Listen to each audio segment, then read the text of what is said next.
It's very true. It's important that we distinguish what it means, because remember this, in other audios I've talked about the quality of our life is comprised of the quality of emotions we live with. Our life is our emotions, right? If you have the emotions of happiness and joy and ecstasy and peace and faith and passion and intensity and winning, that's a great life. If you have a life that's filled with emotions regularly of depression, anxiety, fear, stress, worry, anger, that's a totally different quality of life. So our emotions dictate the quality of our life. And so when a stimulus like a problem comes up, we better be thinking it's an opportunity to grow, and we better be expensing our energy towards the solution, or we start to experience the wrong emotions. Why? Because in our life, emotions come from meaning. Because when problems come up in life, the meaning we take from the event dictates the emotion we experience. And so that emotion dictates the quality of our life. And so I want you going forward, when a problem arises, to feel the emotion and take the meaning away that this is an opportunity to grow, to expand. If you look back at your life in hindsight, the problems and challenges you have all made you better when you solved them. So those are the keys to begin today. The question is, how do we solve them? Is there a process? Is there a mindset? Are there some steps that when these arise, I've got a recipe and a formula? And that's what I want to share with you today. So now I want to start out with a very basic 3-step formula to begin with. Then we're going to get very granular and very specific. But there are 3 steps that I always take once I've arrived where I'm ready to take action towards solving problems. Number 1 is make a decision. Once you've made a decision, make it. Number 2 is have massive certainty about that decision you've made. Once you've made a decision about how you're going to execute on this problem, make the decision. Number 2, massive certainty. Flood yourself with certainty. You can't execute at a high level with self-doubt or a doubt about the process, the doubt about your strategy. Flood yourself with certainty that you know what you've got is going to work. And then 3rd, take insane action. This is a recipe in every area of your life. I don't care if it's in business, in family, in sports. Make a decision. Flood yourself with certainty and take massive action. This process I use with the athletes I coach. I use it with the entertainers, with the politicians, with the business people.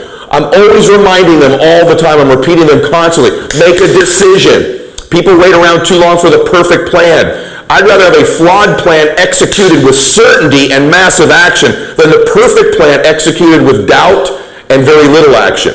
There is no perfect decision. Make one. Now we're going to talk about how to arrive at the best decision in a minute. But I want you to remember, make a decision. Massive certainty, massive insane action. This will crush most problems. We've already talked about spending 90% of our time on the solution and not the problem. I'm going to give you another set of percentages here. The vast majority of problems that arise in your life should be solved immediately. Like 85% of them. Resolved immediately. Make a decision, massive certainty, take action, it's gone. That means without a lot of deliberation. You've got to start to build a habit of being decisive. Successful people, happy people, leaders are decisive people. And I believe somewhere, if there's 100 problems, challenges in life, 85 of them should be decided immediately with not a lot of deliberation. And then certainty and massive action will eliminate that challenge and that problem most of the time. It's the people who procrastinate on the problem or ignore it or think it might go away that gives that problem time to magnify, to fester, to grow, to where now it's become bigger than it needed to be. Second point, get clear on what this problem really means. Is this a problem that's really going to matter in 5 years? Really? Because what we do is, we talked earlier about meaning. What we do is most people, a problem comes up and we begin to flood ourselves when they stack it and stack it. This is a pattern most people go into, and they lose perspective on how really important this problem is. They lose perspective. They get foggy because they've increased their stress levels so high that now the problem is difficult to solve because you've lost perspective on really how big of a deal it is. And so make sure you're very clear. Is this something that's going to matter in 5 years? Because if it's not one of those types of problems, for the most part, massive action, 85%. We're going to talk today about the 15% of the time where it requires a deliberation and a process to solve it. But don't be conflicted or confused into thinking most of the things that arise in your life, most of the time your challenge is you're not solving it quickly enough. You're not being deliberate. You're not being decisive. You're not getting totally certain. Certainty is so huge. Flood yourself with certainty, the reasons it'll work over and over again. And then most people don't understand. You can obliterate most problems with just massive action. I see people hem and haw and make excuses all the time when challenges arise, and it would have just been solved if you'd have decided, you'd have been totally certain, and you'd obliterate that problem with some massive action. Now, in order to get stressed about the problem, there's a few things that you have to do that you're going to be negative for you. Number one thing most people do to increase the stress level unnecessarily on a problem is you focus on the pressure that's aggravating you. In other words, you begin to focus on what the pressure means. You increase what it really means in the grand scheme of life, and you give it more energy than it needs. This is something you need to stop doing. Number two, you give this stressor like a disempowering meaning is what I call it. It begins to make you think, quite frankly, you're going to lose. What stress really is when a problem comes up is the fear of loss. And what you do is you begin to give this a disempowering meaning, and you begin to feel like you're going to lose something, which is why having a process means so much to me, because when I know I have a process to solve a problem, I'm so much less fearful of the loss or the stress that it's going to cause me. And so just know, when you begin to get these feelings, it's where your focus is going that's causing this stress level to rise in you unnecessarily, and it's probably a pattern you have. We've talked about this a lot in other audios and videos where you have a pattern. And my hallucination for many of you is that when a problem arises, you begin to focus on the problem more than the solution. You begin to magnify your stress level, make a disempowering meaning, which is this fear you're going to lose something. And oftentimes, it's not even a thing. Oftentimes, it's you're afraid you're going to lose certainty, one of the 6 needs. You're going to lose your uncertainty. You're going to lose your significance. You might lose someone's love, right? You may lose the ability to grow or the ability to contribute. But you begin to focus on what you're going to lose, and that fear magnetizes the problem and causes you stress. Stress is not a great place to live from. It's one of those disempowering meanings, and it's also a terrible place to make decisions from to solve problems. And the third way you create stress when a problem comes up is physically, in your body, what I call like your state, your physiology. You begin to get tense, don't you? You begin to hunch over. Your breathing gets shallow. You kind of get closed, that worry, that feeling we get. You know what I'm talking about. This stress level that you use your body to create. Listen to what I just said. You're using your body in such a way to magnetize and elevate your stress level. See, that physiology of hunched over, shallow breathing, right, is something that is the same as depression, as fear, as worry, as stress, as pain, as anxiety. It's the same thing you do with your body to create all those emotions. You may need to check if you do this to yourself when a problem arises. The other type of physiology is like when we're working out, when we're laughing, right? Ecstasy if you're with your significant other, right? That problem, that celebration, that's a different physiology, isn't it? It's your back straight, you're breathing deeply, you're smiling, you're using your whole body, your face muscles, right? Your face is smart. There's a certain way you do laughter and joy and pleasure and ecstasy physically, isn't there? And so when a problem arises, check your physiology. You can't make a great decision from a bad physiology. You can't make a decision in stress. And so I'm checking these things all the time. One of the biggest things I check when a problem arises is my physiology, because I have a pattern where I go back to that depressed, worried, stress, anxiety physiology, and then I either can't make a decision, I can't execute. So check that pattern with you. When a problem arises, what do I do physically? This is something nobody talks about, but you probably get quiet and hunched over. You start repeating those thoughts and magnifying it, and you're using your body in such a way that elevates the stress and gives you a disempowering physiology to make great decisions. So get back to that workout, ecstasy, laughter, joy, passion, physiology. Just move your body. Do some jumping jacks. Take a quick run. Take a walk. Right? You've all probably had the experience where you've solved problems working out. You've solved problems in the shower. You've solved problems in a peak physical state. So change your physiology, you can change the ability to solve that problem. Okay, so let's now transition into a very step-by-step process that I want you to utilize when a problem and challenge arises that's not in the 85% category that should be solved right away, right? Remember this, worry is a misuse of your imagination. So is stress. So make sure you're taking an empowering meaning. One more meaning I want you to take away is problems are always an indicator that you're making progress. This is so counterintuitive to what we think. When a problem arises, where our mind will naturally go is, I'm losing something, as I said earlier. I'm taking a step backwards. But the actual arrival of the problem, its mere presence in your life, is an indicator you're on the road to progress. Otherwise, it wouldn't be there. It's an impediment to the next level, but it's an indicator of progress. These are all things you must know and believe to be true, so you take the right meaning away, so you make the right decisions. Number one thing you must do, define reality.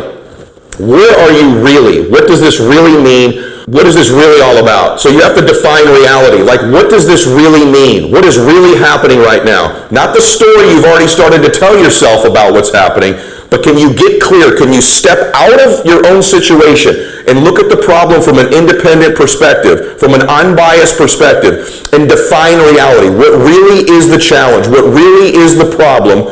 Without telling your story about it. We all begin to tell an immediate story. Here we go again. People always do this to me. I'm going to lose that. If I had made a better decision here. And what we do at this stage way too early is we begin to assign blame.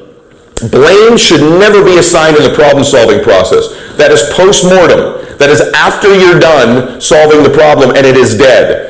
The mistake we make is we start to tell the story and whose fault it is. It's my fault, it's their fault. And what happens is that depletes our energy, it distracts our focus from the solution, and it begins this story that we start stacking ourselves. So when that tendency comes up in you, that need, that behavior, that pattern, who's to blame? Whose fault is it? This takes you away from the solution. It does not solve the problem, it magnifies the problem. Always remember this. We will assign blame when it's over. I'm all about the solution. Laser focused on the solution. See, the ability to get laser focused on something in life. You can obliterate things in life. You can achieve such massive things if you begin to build the muscle of eliminating distractions, eliminating the stories, eliminating the stress, and getting perfect clarity on where you really are. And the number one stressor, the number one distraction is, who's to blame? What's my story? Before it's even been solved, we want to assign blame. That is a distraction. Don't do it. Number two, you have to get a clear vision of what you want. Like, exactly what do you want when this problem is solved? What do you want to be happening different than it is now specifically? It can't be a general thing. It can't be that you want to eliminate this. What is it that you want? You can't just eliminate something without replacing it with what exactly is you want. So the second thing I always ask myself, and I do this very quickly, and remember, this is only on 15% of the problems.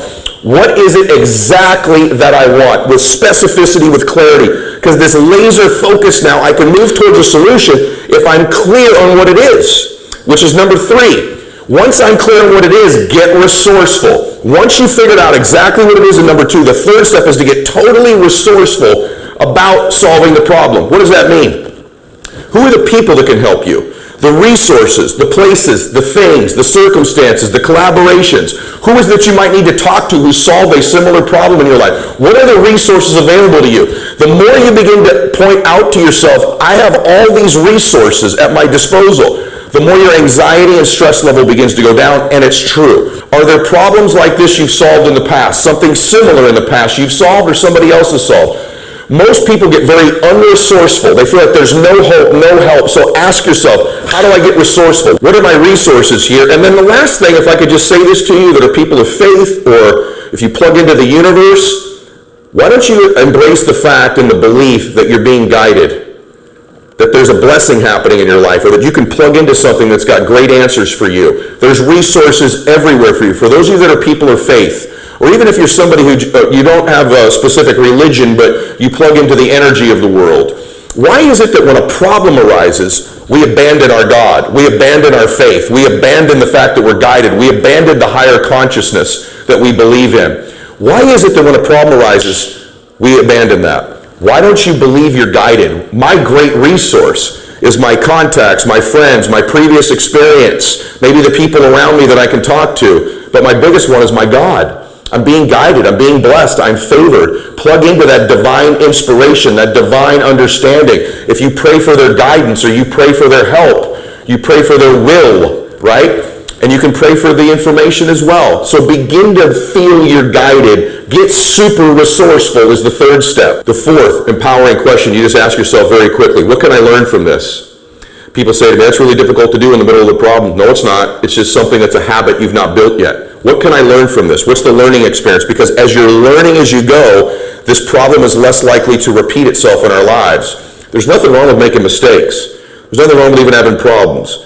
There's a challenge if we continue to repeat the same mistake that causes the same problems. And so what can I learn from this? Now you're leveraging this problem to grow. Now this isn't something you're just overcoming and putting behind you, but you're using this experience and this challenge to move in front of it, not just get it behind you. There's a big difference in that perspective. What's great about this problem?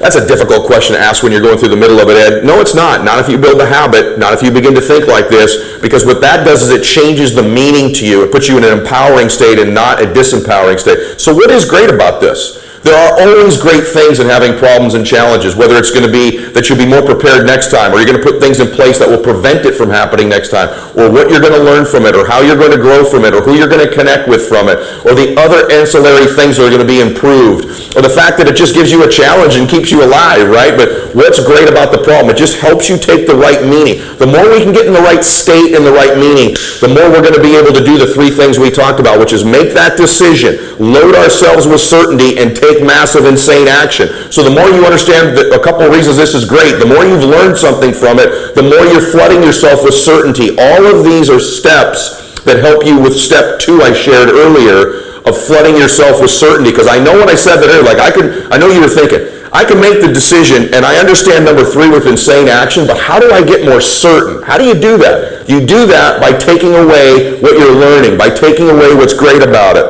And number 5, what's not perfect yet? And that question is different than what's great. What's not perfect yet? And you begin to understand what could make it more perfect. It helps you refine and get more specific, and it helps you with your certainty. Number 6, what am I willing to do to make it the way I want it? This is important because there will be things in a minute you're not willing to do. But what are you willing to do? Is it an expenditure of money, time, resources? Calling in a favor with somebody, calling a meeting, willing to call a friend about something. What are you willing to do to make it the way you want it? Now that you're clear on how you want it to be, what are you willing to do to make it the way you want it? And that leads to number 7. What are you not willing to do to make it the way you want it? Maybe there's an extent you will not go to solve this problem. There's a level to which you will go. There are things you won't do. It might be, I won't compromise my integrity. I won't lie. I'm not going to spend more than this money on it, or this time, or this resource, or this energy. This is important to quantify as well because it helps create for us more certainty and it gives us more clarity. I won't do this. I won't cheat. I won't be unethical. I won't raise my voice. I won't ruin a relationship over this. It might be with a person at your job or who works for you and they're creating a problem for you. I've had situations like this. A few weeks ago, one of my colleagues was not holding up their end of the bargain on their work, and I wanted to solve that problem. And I thought about how I could grow from it, what was good about it, what I could learn from it. I got resourceful about it. I decided what I was willing to do, but I also decided what I wasn't willing to do. And what I wasn't willing to do to solve this problem was to ruin that relationship with this person, was to hurt their self-confidence, was to give them more pain and anxiety and worry in their own life because I knew part of that was the reason they were struggling that created the problem in the first place. Their own pain, their own anxiety, their own worry, their own fears helped create this problem I was solving, and I was unwilling to contribute more to that to solve it. And then lastly, how can I enjoy the process? Wouldn't it be nice to enjoy the process of overcoming challenges and problems rather than always being a grind, always being something we hate, always being painful? And again, this isn't fluff. Sometimes challenges and problems are just painful things we're going to get through. But these questions can empower you to make it less this way. And so ask yourself that question, what can I do to enjoy this? Because the more you can find enjoyment in the process of something that's going to always be in your life. Just think about this. We have this sort of fantasy that if I can get rich enough, or I can get in the perfect relationship, or I have the best business, or maybe if I just don't do anything and I retire someday, I won't have problems and challenges in my life. Now, we consciously know that's not true, but it's sort of a fantasy we live with. And now that I point that out, that is crazy. Of course I'm always going to have these things. So since you have an acceptance that problems and challenges are going to exist, isn't it probably important that you learn to enjoy the process of overcoming them and solving them? I think all the time, how can I enjoy this? I think, man, what are all the great things that are going to happen when this is solved? Whose lives are going to be better when this is solved? How much better is my body, my fitness, my faith, my family, my life, other people's lives when this problem is solved, depending on what the problem and challenge is. And that helps me enjoy the process. I also remind myself this problem is helping me grow. It's in existence because I'm making progress in my life. So all these things fit a meaning that help us make the best decisions possible. And then finally, I want to give you 4 things that I think are mandatory in solving problems. Number 1, all problems must be solved on paper. And I'll substitute paper for a keyboard. But I think they need to be written out problems. There's a process that happens and a clarity of thought when we move the problem just out of our mind where all the emotions are and onto a piece of paper where we get resourceful and we get specific. And so all problems in the 15% category need to be solved on paper. When you write them down, you begin to see them. Also, by putting the problem outside of your mind and on a piece of paper, you remove yourself from the emotion of the problem and you become outside the problem, and your perspective changes simply by writing it. It gives you a different level of awareness to solve the problem from. It removes you from it and the emotion oftentimes, and it gives you a worldview, a perspective of above it that's different than when you're in it in your head. This is a huge thing I do on almost every problem I have that's in the 15% category, is putting it on paper. Then I'm above it and not in it, and I have a much better probability of solving. That's a huge one. Number 2 is we talked earlier about being clear on what you want, but I also want to attach to that having a perspective as to why you want it. So not only being very clear about what you want, but why you want it, and then ask yourself inside that question, how do I know when it's solved? What's my perspective? What's my evidence I need to know the problem was solved? Number 2. So it's in writing. How do I know when it was solved? What evidence? What would need to happen? What do I exactly want? Why do I want it? And what's the evidence that it was solved? So that you will move past it. So it is something that is now behind you, but more importantly, you are in front of it. Third is always remember decisions are made on probability. Once you've made that decision, right, what have we talked about? Flood yourself with certainty and take massive action. But all decisions are made on probability, meaning there's never a perfect plan. You may make a decision to solve a problem that doesn't work, but what we're trying to do is make a decision that gives us the highest probability of solving it. So make all your decisions based on probability, not perfection. If you're sitting here waiting for the perfect solution, or if it doesn't work, or you've had any experience in your life when you tried to solve something and it didn't happen, you're setting up an unfair standard for yourself. Problem solving is about probability, so make sure you're making a decision that gives you the highest probability of solving it. And then 4th, all decisions need what I call like value clarity. Often you're going to have several results you could choose from to solve a problem, or there'll be several results when you solve the problem. And then you got to be clear about their order of importance. Sometimes one problem has 3 or 4 problems connected to it, or the solution of it will cause 3 or 4 different things. So it's getting clarity on importance level of solving the problem in its order. And then finally, I want to remind you of one thing on solving anything in your life, on making any change, whether it's solving a problem or just taking your life to a different level. In my opinion, it's always 75% psychology and 25% actual mechanics. And so I want you to be thinking about what you're thinking. The pathway to the best solutions, the pathway to great change in our life is always 75% what I'd call psychology or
thinking, and 25% of it is the actual physical execution of the problem. So when you're making the decisions, focus 75% on the psychology and the mindset, 25% on the execution. And I hope that helps you today with some very tactical steps.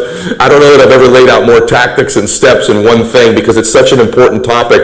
And I got to be honest with you. There's a great song Biggie Smalls had for years, more money, more problems, right? And the truth of the matter is, that's true. And so if you're thinking that the wealthier you get or the more successful you get, the fewer problems you're going to have, that's not the case. And all the people that are achieving in their life right now are nodding their heads across the world listening to this, because they would all tell you, and you could tell this too, you have more problems now than you did when you were a kid.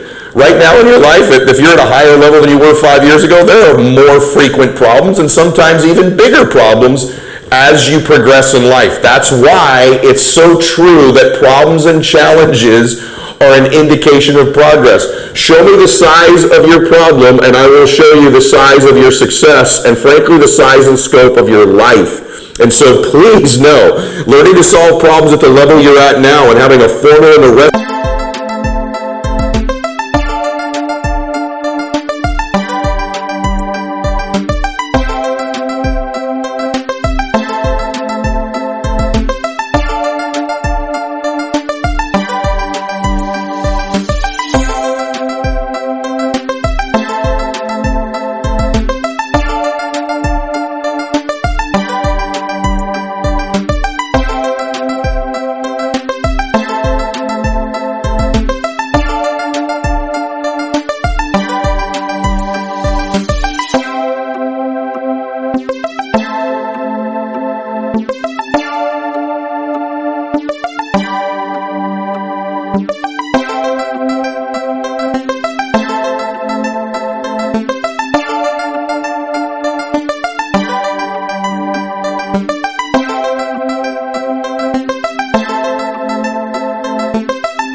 like what I just talked about is so critical. You may say, look, at my level, I don't need to know what's great about a problem. I don't need to know what I'm learning from it. Yes, you do, because you're building the habits and routines that'll serve you as the problems get bigger and bigger and bigger in your life and the challenges.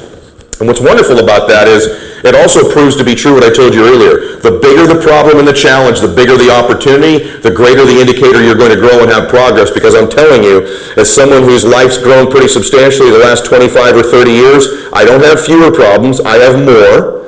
And they're not smaller, they're bigger, and every one of them is such a wonderful opportunity for me to grow and to change and to experience, to help other people, but it's also been an indication all the way in my life of progress. I'd be terrified, I'd be miserable, I'd be concerned if my life started to not have problems on a regular basis and challenges. I do love them. I do look at what's great about them. I do look at how I can enjoy them, because they're a constant and a staple in all of our lives. And so it's not going to go away as you climb the ladder. That's why having this formula and this recipe is so important, and important that I give it to you now. I just want to tell you how much I believe in you, and I share this kind of level of specificity. And let's just be honest, I don't mean to be braggadocious, but nobody in the world shares this level of content and specifics anywhere, particularly for no charge. And all I ask for you is that you just share the program with people. Also, if you're listening to this on an audio platform like iTunes or Spotify or my website, go over and subscribe to the YouTube channel so you're